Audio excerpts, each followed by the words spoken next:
warahmatullahi wabarakatuh. Di sini kelompok kami akan menjelaskan tentang obat antihiperlidemia.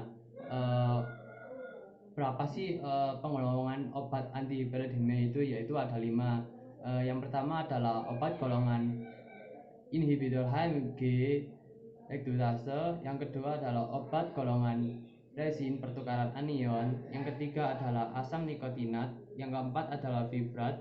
Yang kelima adalah inhibitor absorpsi pada kolesterol khusus. Obat golongan inhibitor HMG-CoA reduktase atau statin. Mekanismenya, statin menghambat secara kompetitif koenzim 3-hidroksi 3-metilglutaril atau HMG-CoA reduktase, yakni enzim yang berperan pada sintesis kolesterol terutama dalam hati.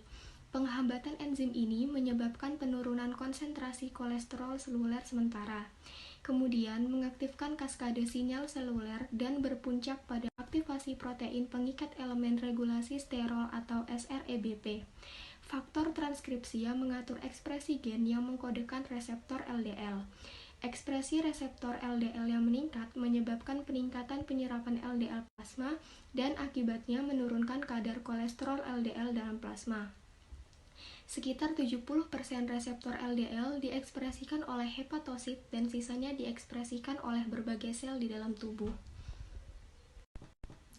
Contoh obat dan indikasi. Yang pertama ada atorvastatin. Indikasinya sebagai terapi tambahan pada diet untuk mengurangi peningkatan kolesterol total, CLDL, apolipoprotein B, dan trigliserida pada pasien dengan hiperkolesterolemia primer, kombinasi hiperlipidemia, hiperkolesterolemia heterozigos dan homozigos familial ketika respon terhadap diet dan pengukuran non-farmakologi lainnya tidak mencukupi. Pada pasien pediatrik 10-17 tahun, sebagai terapi tambahan pada diet untuk mengurangi kadar kolesterol total, CLDL, dan ApoB pada laki-laki dan wanita yang telah mengalami menstruasi usia 10-17 tahun, dengan hiperkolesterolemia heterozigos dan homozigos familial. Jika setelah trial yang cukup dan terapi diet diketahui, CLDL tersisa lebih dari 190 mg per dl atau CLDL tersisa lebih dari 160 mg per dl atau positif mempunyai keluarga dengan riwayat penyakit kardiovaskular prematur atau 2 atau lebih faktor resiko CDV terdapat pada pasien pediatrik. Baik, selanjutnya contoh obat dan indikasi. 2. Fluvastatin. Indikasinya terapi tambahan pada diet untuk menurunkan kolesterol atau kolesterol total LDL, alipoprotein B, trigliserida, dan meningkatkan kolesterol HDL pada pasien dewasa dengan hiperkolesterolemia primer dan dislipidemia campuran. Terapi tambahan pada diet untuk menurunkan kolesterol pada pasien anak dengan hiperkolesterolemia familial heterozigot usia 10-16 tahun, sedikitnya 1 tahun post-menarche, di mana dia tidak memberikan hasil yang adekuat. LDL lebih dari 190 mg per dl atau LDL lebih dari 160 mg per dl, atau bila ada riwayat keluarga positif penyakit kardiovaskular prematur atau ada 2 faktor resiko untuk penyakit jantung. Juga diindikasikan untuk memperlambat progresi aterosklerosis koroner pasien dewasa dengan hiperkolesterolemia primer dan disertai penyakit jantung koroner yang tidak dapat dikendalikan dengan diet saja. Kemudian yang ketiga, pitavastatin. Indikasinya terapi tambahan selain diet untuk menurunkan kadar kolesterol total atau TC, low density lipoprotein, kolesterol LDL-C, apolipoprotein B, trigliserid, dan peningkatan HDL-C pada pasien dewasa dengan hiperlipidemia primer atau dislipidemia. Kemudian yang keempat adalah rosuvastatin kalsium. Indikasinya hiperkolesterol primer tipe 2A termasuk heterozigot familial atau dislipidemia campuran. Tipe 2B sebagai terapi tambahan jika upaya diet dan olahraga tidak mencukupi. Pravastatin. Indikasi: pasien hiperkolesterol tanpa bukti klinis penyakit jantung koroner sebagai tambahan pada diet untuk mengurangi resiko infark miokardial, revaskularisasi miokardial, dan kematian kardiovaskular dengan tidak meningkatkan kematian bukan akibat kardiovaskular. Pasien hiperkolesterol dengan bukti klinis penyakit jantung koroner menurunkan resiko kematian total dengan menurunkan kematian koroner, infark miokardial, revaskularisasi miokardial, stroke, dan memperlambat arteriosklerosis koroner. Hiperlipidemia sebagai tambahan pada diet untuk menurunkan kadar total LDL-C, ApoB, dan TG yang tinggi pada pasien hiperkolesterol primer dan dislipidemia campuran. Frederickson tipe 2A dan 2B. 6. Simvastatin. Indikasi: hiperkolesterolemia primer atau hiperlipidemia tipe 2A pada pasien yang tidak cukup memberikan respon terhadap diet dan tindakan-tindakan lain yang sesuai untuk mengurangi insiden kejadian koroner klinis dan memperlambat progresi arteriosklerosis koroner pada pasien dengan penyakit jantung koroner dan kadar kolesterol 5,5 mmol per L atau lebih. Selanjutnya ada obat golongan resin pertukaran anion yang memiliki mekanisme dengan cara mengikat asam empedu dalam saluran cerna dan mempengaruhi sirkulasi enterohepatik yang menyebabkan kadar asam empedu berkurang. Nah, berkurangnya kadar asam empedu menyebabkan peningkatan sintesis asam empedu yang berasal dari kolesterol. Di samping itu, terganggunya sirkulasi enterohepatik menyebabkan kolesterol yang diabsorpsi lewat saluran cerna menjadi terhambat dan keluar bersama tinja. Dari kedua proses ini akan menyebabkan penurunan kolesterol dalam hati dan karena kolesterol dalam hati ini menurun, maka akan terjadi stimulasi produksi reseptor LDL yang memiliki efek mirip dengan statin. Contoh obat dan indikasinya pertama ada kolestipol hidroklorida dengan indikasi hiperlipidemia terutama pada tipe 2A dan pada pasien yang tidak cukup memberikan respon terhadap diet dan tindakan lain yang sesuai. Yang kedua ada kolestiramin dengan indikasi hiperlipidemia terutama tipe 2A pada pasien yang tidak cukup memberikan respon terhadap diet dan tindakan lain yang sesuai.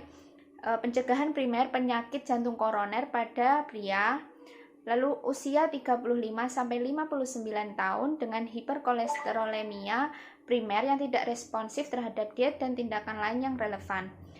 Lalu ada pruritus akibat obstruksi empedu parsial dan sirosis empedu primer. Asam nikotinat. Mekanisme. Asam nikotinat bekerja dengan menghambat enzim hormon sensitif lipase di jaringan adipose, kemudian menyebabkan jumlah asam lemak bebas berkurang. Diketahui bahwa asam lemak bebas yang berada di dalam darah sebagian akan ditangkap oleh hati dan akan menjadi sumber pembentuk VLDL. Kemudian menyebabkan menurunnya sintesis VLDL di hati akan mengakibatkan penurunan kadar trigliserid dan juga kolesterol LDL di plasma.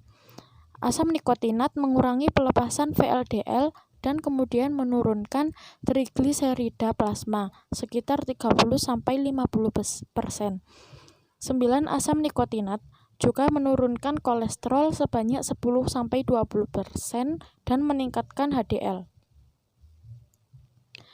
Asam nikotinat. Manfaat asam nikotinat dibatasi oleh efek sampingnya, terutama vasodilatasi. Pada dosis 1,5 sampai dengan 3 gram per hari, asam nikotinat dapat menurunkan kadar kolesterol dan trigliserida dengan menghambat sintesisnya. Asam nikotinat disarankan untuk digunakan bersama dengan statin apabila statin tunggal tidak cukup untuk mengendalikan dislipidemia atau kolesterol LDL meningkat, trigliseridemia, dan kolesterol HDL rendah. Asam nikotinat juga dapat digunakan sebagai pengobatan tunggal apabila pasien tidak dapat mentoleransi statin atau pengobatan dislipidemia termasuk penggunaan kombinasi obat.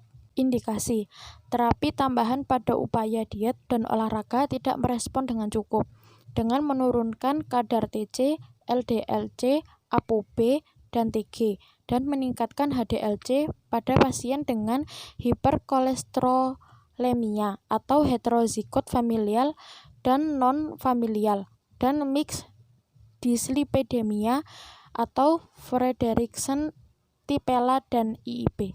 Selanjutnya adalah fibrat. Mekanisme fibrat bekerja sebagai ligan untuk reseptor transkripsi nukleus, reseptor alfa peroksisom yang diaktifasi proliferator, PPAR alfa atau peroksisom proliferator activate reseptor alfa, dan menstimulasi aktivasi lipoprotein lipase. Fibrat menghasilkan penurunan ringan pada LDL sekitar 10% dan peningkatan HDL sekitar 10%. Sebaliknya, fibrat menyebabkan penurunan yang bermakna pada trigliserida plasma sekitar 30%.